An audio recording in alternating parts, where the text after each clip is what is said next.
You see, combining or clubbing ministries for the sake of synergy should not be seen as an attempt to centralize power.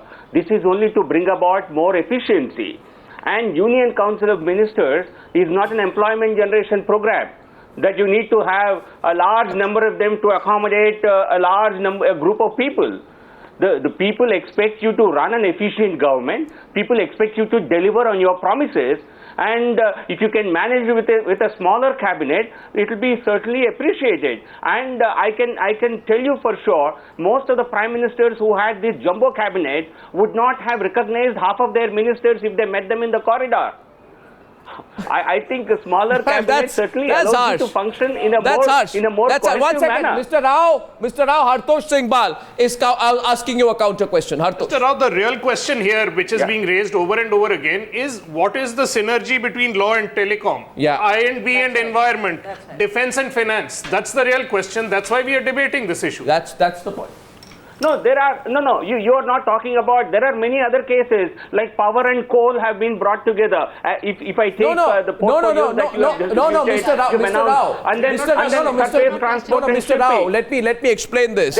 You see, 1 second, Mr. Rao. Nobody, Kiran Bedi, would oppose a leaner government, right? But the question people are asking is this centralization in individuals or is this centralization in roles?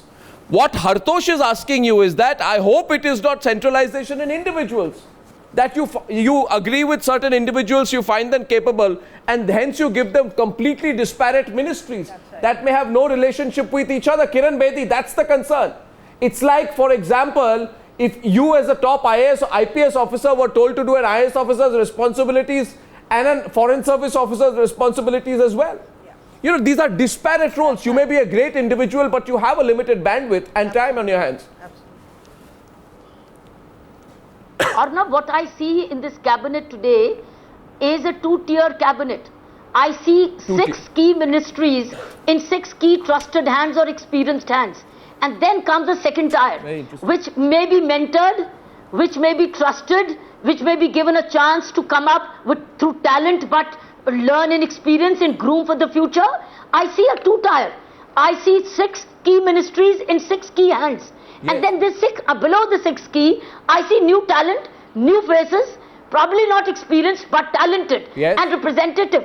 I think I see a grooming, I see a mentoring coming for the next 2-3 years, which is very good for Indian democracy, which had probably not happened. In the past government, you had many ministers of state who were all complaining that they are not having any work, but they were there. So I think you're seeing a new beginning, but time will tell to pass a judgment. Well, that's interesting. One moment. Therefore, doesn't answer Hartosh's question. No.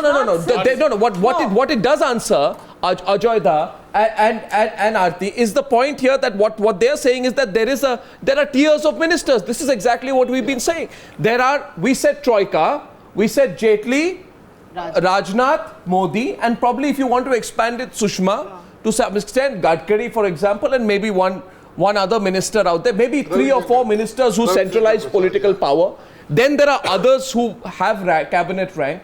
Then there are others who have independent rank but the opportunity to grow. For example, Piyush Goyal does a damn good job where he is. As MOS independent charge, he can be promoted later. Isn't that a very corporate way of doing things? Absolutely. That you don't give a person everything at the start, but you give a person a role? It's a managerial approach to cabinet making. For the first time, we have a managerial approach. Agreed with that? No, Arnab, the point is, if you club surface transport and shipping together, it still makes sense. They are related ministries. Yes. But when you're putting finance and defense, that's not consolidation. That is actually giving 2 heavyweight ministries to one person. But I think there's a difference. That's the trust factor, and that's the trust in the performance ability of these individuals. And also these individuals who can then be guided by a central person who is the Prime Minister, who guides with a roadmap to all of these younger ministers, especially the independent charge But that does mean that Mr. Modi will take on a lot on himself, but that's the way it is. But he is a hands-on guy. That's the point, that we have a hands-on Prime Minister rather than a hands-off Prime Minister like Manmohan Singh. Arnab, not only that, you've also got a few key people who he trusts getting a lot of work. That is very clear. And I don't want to get into the trust quotient is very visible. There are a few individuals. I don't really want to get into names and who's been undermined and who's been overplayed right now. But that's very, very visible. Cohesion at the top will help. Very, very visible. Cohesion at the top will help, says Sabha. Even Manmohan Singh had 10 small ministries besides being Prime Minister. Narendra Modi hasn't taken any smaller ministers. We don't have the full list yet. We don't have the full list yet. Nirja, we don't have the full list yet. Nirja. He might well keep it. I think, you see, he considers some ministries more important than other through which he wants to further his agenda. That's where he's put the ability of performance, like Arun Jaitley, and trust and loyalty.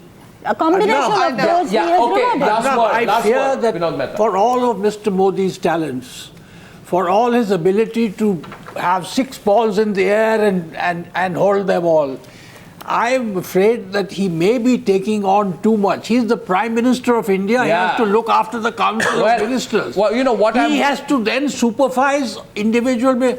I think this impulse to delegate is not missing, but is somewhat downplayed. What I find most important, as a journalist, I want to underline, for me the headline of the last 50 minutes is the new INB minister says, I will not question media freedom. We will be open to criticism. We will not clamp down either editorially or in other ways on the news media industry. Now, if he lives true to his word, I'm happy he said that. The proof of the pudding is in the eating. But Vinod Mehta says proof of the pudding will be in the eating. I'll take a break. It's never the politicians really who clamp down. They never say it. But we'll take the debate forward now. How much can he deliver? How centralized can he get? We're going to come back on the other side with more on that.